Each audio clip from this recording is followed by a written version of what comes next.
प्यारे साथियों, आज हम लोग करने वाले हैं कक्षा 9 के गणित का निर्देशांक ज्यामिति में जो हम लोग का साथियों प्रश्नावली 3.2 है, उसको साथियों आज हम लोग अच्छे से कवर करेंगे। प्रश्नावली 3.2। यदि आप 3.1 नहीं देखे हैं तो आपको हमारे चैनल पर कल इस क्लास को कराया गया था। तो आज बिना देर किए साथियों आज हम लोग प्रश्नावली 3.2 को हम लोग देखेंगे। ठीक है जी। 3.2 को साथियों हम लोग कवर करें उससे पहले मैं कुछ बेसिक चीज़ें हैं उनको यहाँ पर आपको समझा दूंगा। ठीक,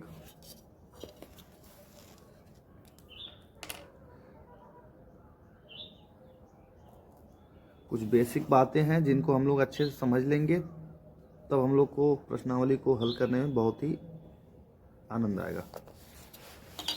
जैसा कि साथियों आप देख रहे होंगे, कल हम बताए थे कि इसको बोलते हैं साथियों यक्स अक्ष, इसको बोलते हैं यक्स डैश अक्ष।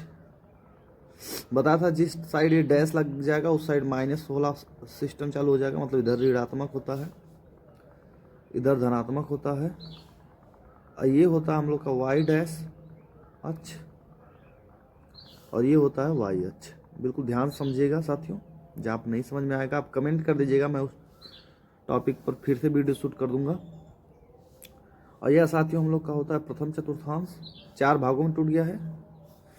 तो प्रथम चतुर्थांश, ये सेकेंड चतुर्थांश, ये थर्ड चतुर्थांश, ये फोर्थ चतुर्थांश।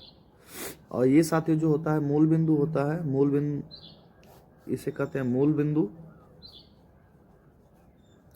इसका साथियों निर्देशांक जो होता है 0,0 होता है। निर्देशांक में कल आपको साथियों बताया था कैसे लिखते हैं, निर्देशांक कैसे लिखते हैं साथियों मैं कल आपको बताया था, लिखते हैं एक्स वाई।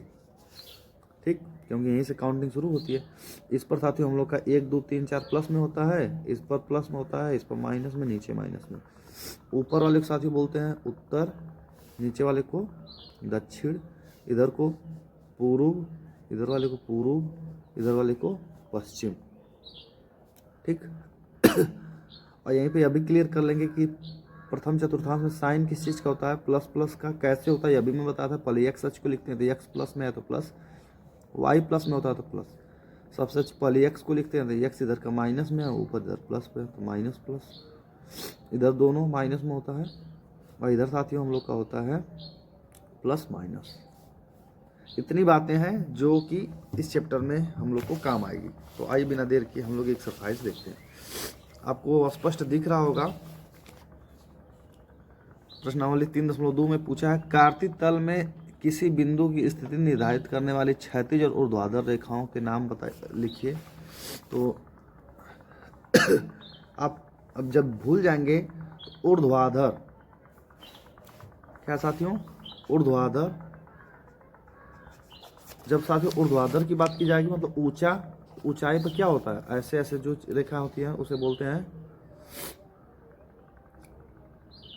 वाई एवं वाई डैश अक्ष। और जो क्षैतिज है उसे बोलते हैं यक्स और एक्स डैश अक्ष। ये हम लोग का इसका जवाब हो जाएगा। प्रश्न संख्या जो प्रथम है उसका नाम और उसको हम लोग कर चुके हैं। अब जो सेकेंड है उसको हम लोग अच्छे से देखेंगे, भली भांति आपको क्लियर दिख रहा होगा।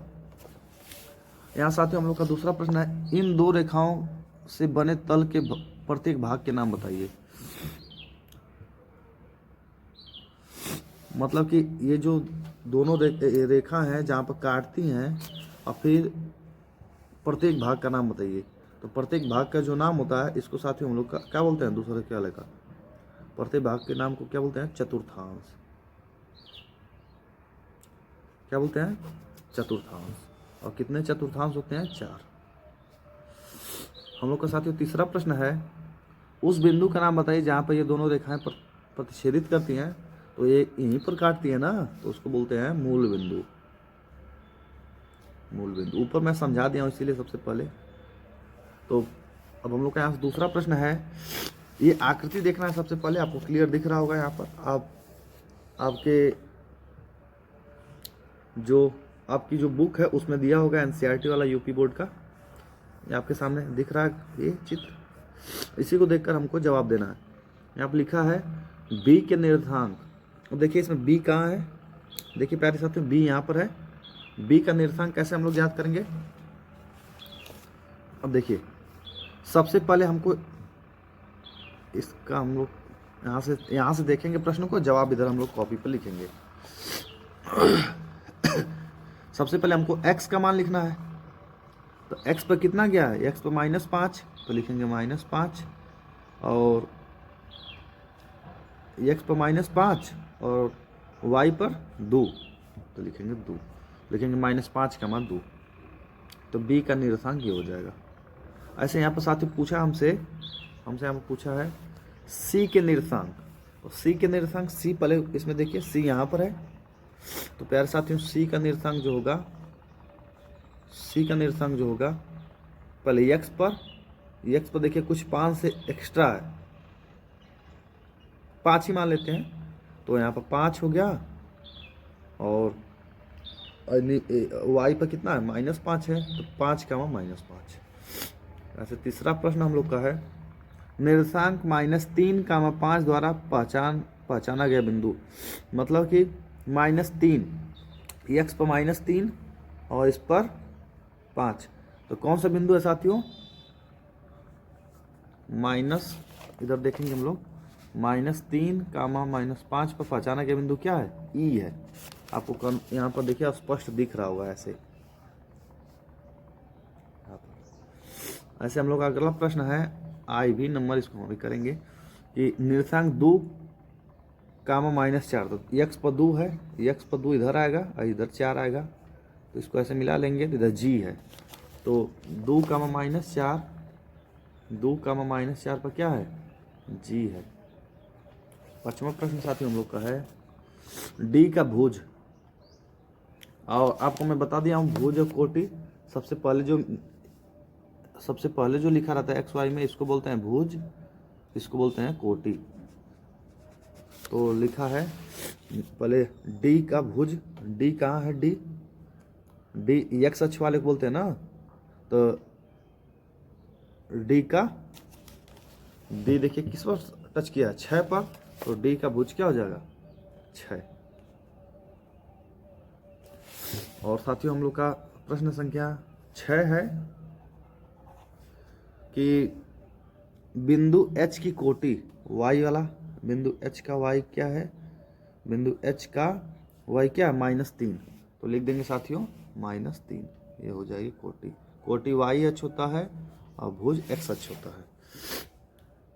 और 7वां प्रश्न हम लोग का है बिंदु L के निर्देशांक, बिंदु L कहाँ है? देखिए L यहाँ पर है, तो x पर 0 है क्योंकि y अक्ष पर ही रेखा है, और इस पर 5 है, तो लिखेंगे 0, 5। जब साथियों बस y अक्ष पर डॉट दिया रहे, तो जिस अक्ष का मान दिया रहेगा उसको लिख लेंगे, जिसका नहीं दिया रहेगा वो 0 होगा, क्योंकि वो मूल बिंदु पर है।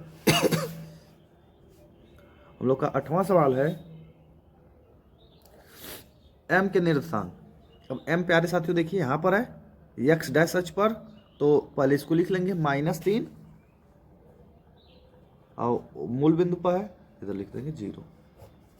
ऐसे ही प्यारे साथियों हम लोग का ये जो प्रश्नावली है ये कंप्लीट हो चुकी है, और अगली जो प्रश्नावली है, अगली प्रश्नावली जो है हम लोग का साथियों 3.3, इसको साथियों हम लोग कल करेंगे।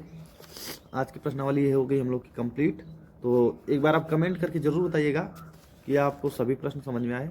यदि किसी प्रश्न पर डाउट हो तो कमेंट जरूर करिएगा।